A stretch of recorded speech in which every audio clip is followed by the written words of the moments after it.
네, 더불어민주당 민영배입니다. 오늘은 사법정의 바로세우기 시민행동이 김영철 검사를 고발한 사건이 있었습니다. 공수처에. 근데 공수처가 어제 무혐의 처분을 했는데요. 그 사유가 뭔지 쭉 그 불기소 이유를 보니까 도저히 납득할 수 없어서 이 단체에서 사생에서 다시 규탄 회견을 하고자 합니다. 그래서 제가 소개하러 나왔습니다. 김한매 대표님 모시고 기자회견 진행하겠습니다.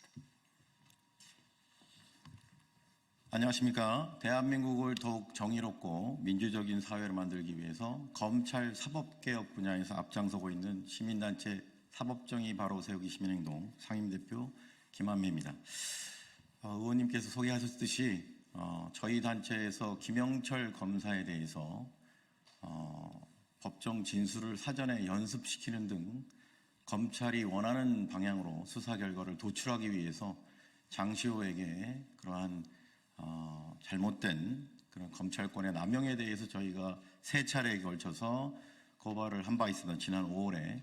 그런데 잘 아시지만 공수처가 설립된 취지가 검찰의 제19 감싸기를 타파하기 위해서 그러한 검사가 검사를 봐주기 하는 그런 폐단을 악습을 그것을 없애기 위해서 생겨난 것이 바로 공수처인데 공수처가 자신 스스로가 설립 취지를 몰각시키는 행위를 하고 말았습니다.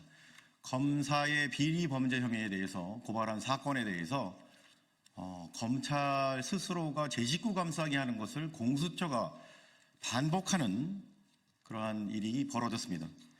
이에 대해서 고발인으로서 불기소 이유서를 검토한 이후에 그 주요 내용에 대해서 국민과 언론에 공유를 할 필요가 있어서 금일 민영배 의원님과 함께 기자회견을 하게 되었습니다. 먼저 기자회견 낭독 후에 구체적인 질문이 있으면 기자회견 낭독 이후에 백브리핑 등으로 이동해서 바깥에서 질의응답을 진행하도록 하겠습니다. 그러면 지금으로부터 공수처의 김영철 검사 불기소 처분을 규탄하는 기자회견문을 낭독하도록 하겠습니다. 기자회견문. 공수처는 검찰 이중대인가 공수처의 노골적인 김영철 검사 구하기 국민과 함께 강력히 규탄한다. 2024년 11월 19일 공수처는 현재 국회에서 탄핵이 진행 중인 김영철 검사에 대한 고발 사건 3건 모두에 대해 무혐의 불기소 처분했습니다. 국가 공권력인 수사의 생명은 공정성입니다.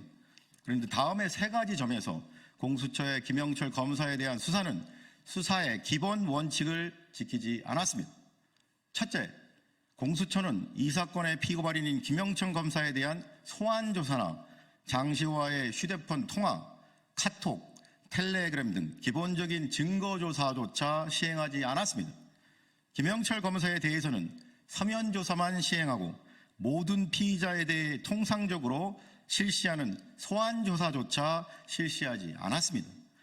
도대체 공수처는 현직 검사, 특히 윤석열 사단이라고 불리는 찐윤 검사들에게는 한없이 관대한 겁니까? 야당 대표에 대해서는 무자비한 수백 번의 압수수색은 물론 사건에 약간이라도 관련이 되어 있다고 판단하면 주변인들에 대해 먼지털이식 수사를 불사하는 검찰인데 공수처는 정반대로 이번 사건의 피고발인인 김영철 검사를 단 한 차례도 소환하지 않았다는 사실에 그저 놀라움을 금할 수 없습니다. 공수처의 이 사건에 대한 수사 의지가 얼마나 없었는지를 단적으로 보여줍니다. 둘째, 이번 사건의 수사 라인은 공수처 수사 2부인데 송창진 수사 2부장은 과거 도이치모터스 주가 조작 사건의 공범인 이종호의 변호인이자 김영철 검사와는 사시 33기 동기입니다. 안 그래도 김영철 검사는 김건희 코바나 컨텐츠 뇌물성 협찬 사건, 김건희 도이치 파이낸스 저가 매입 사건, 삼성전자의 김건희 아크로비스타 아파트 뇌물성 전세권 설정 사건 등 김건희 여사가 고발된 비리 의혹 사건들을 한날 한시에 땡처리하듯이 면죄부를 준 소위 윤석열 처가 호위 검사로 알려질 정도로 충성파입니다.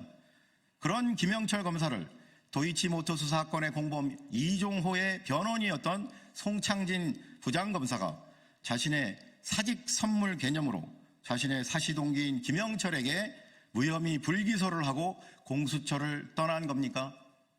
더욱 황당한 것은 이 사건의 주임 검사였던 공수처 수사이부 김상천 검사 역시 이 사건을 마지막으로 김영철 검사에게 면죄부를 주고 사직한 송상진 부장검사와 마찬가지로 사직하면서 마지막 사건으로 면죄부를 주고 떠났습니다.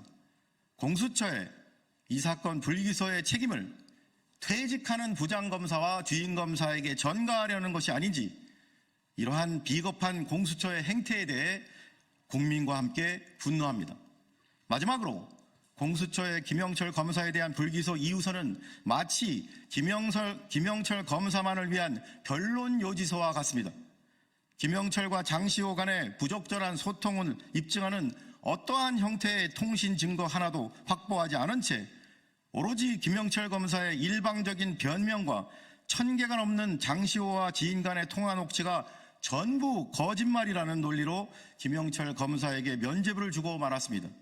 이 정도면 수사가 아니라 면죄부 주기를 위해 얼마나 공수처가 노력했는지 법을 잘 모르는 일반 국민들도 절감할 정도입니다. 현직 검사와 피의자의 부적절한 사적 관계를 넘어 국가 공권력을 동원하여 검찰이 바라는 방향으로 수사의 결론을 도출하기 위해 자행된 법정 증언 사전 연습 등 각종 비리 의혹에 대해 고발인으로서 법원의 재정 신청에 의한 이의제기 절차를 시작하겠습니다. 이 사건의 실체적 진실은 결국 역사와 국민 앞에 드러날 것입니다. 언론인 여러분들도 국민과 함께 끝까지 함께해 주십시오. 감사합니다. 2024년 11월 21일 사법정의 바로 세우기 시민행동. 이상으로 기자회견 낭독을 마치고 불기소 이유서 내용과 관련해서 혹시 추가적인 질문이 있으시면 밖으로 이동해서 질문 받도록 하겠습니다. 네, 감사합니다.